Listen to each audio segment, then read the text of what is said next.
Hello athletes, and welcome to CrossFit Avidity, your host for Garage Games Christmas Chaos.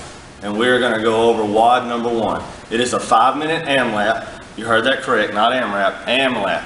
As much load as possible. Before we get into the details of the WOD, it's snatch and deadlift. Let's go over the movement standards. Your snatch can be either a power snatch or a full squat snatch. This is up to you.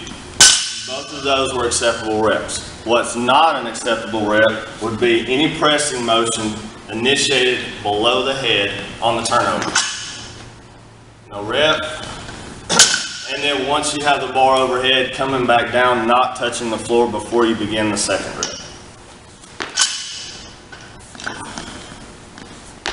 No rep. Neither of those would count. Those are the standards for the snatch. Now let's go over the second movement, the deadlift. Standards for the deadlift, the bar begins on the floor. It must be pulled off the floor to reach full hip extension, shoulders coming behind the bar, and then return back to the floor. An unacceptable rep would be if the hips do not open completely.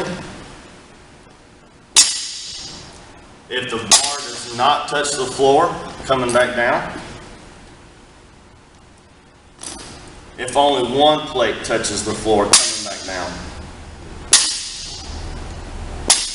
Both plates must reach the floor to begin the next rep.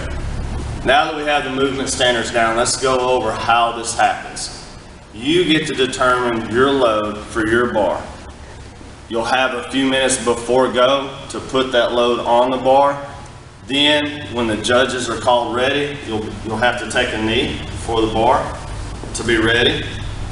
At 3, 2, 1, go, you're going to start snatching.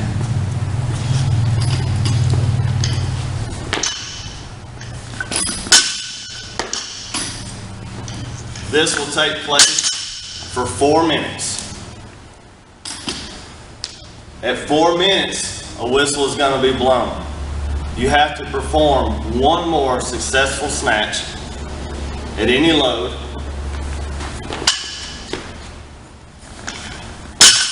and then you begin deadlifting for the remainder of the 5 minutes. If the whistle is blown and you fail to complete one more snatch, no rep at the load. You have to either reattempt and or change your load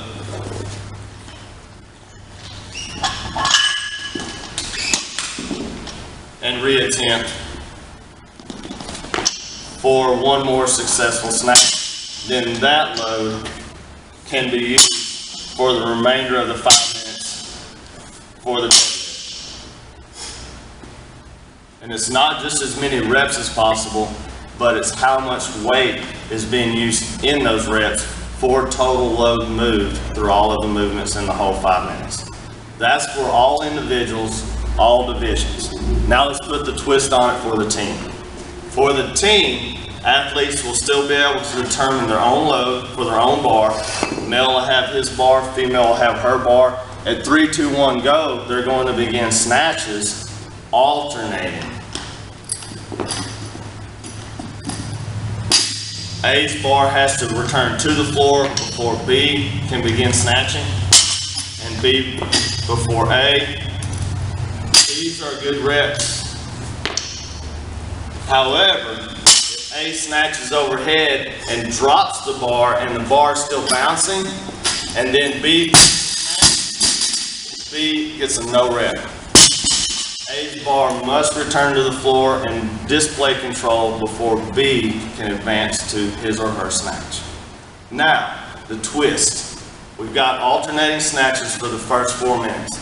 At 4 minutes when the whistle is blown, no more snatches are mandatory. Instead, both athletes are going to advance to a lane where a tire is going to be waiting on them. For the remainder of the 5 minutes, the athletes must flip this tire as many times as possible. They can do this either by flipping the tire together, They can alternate,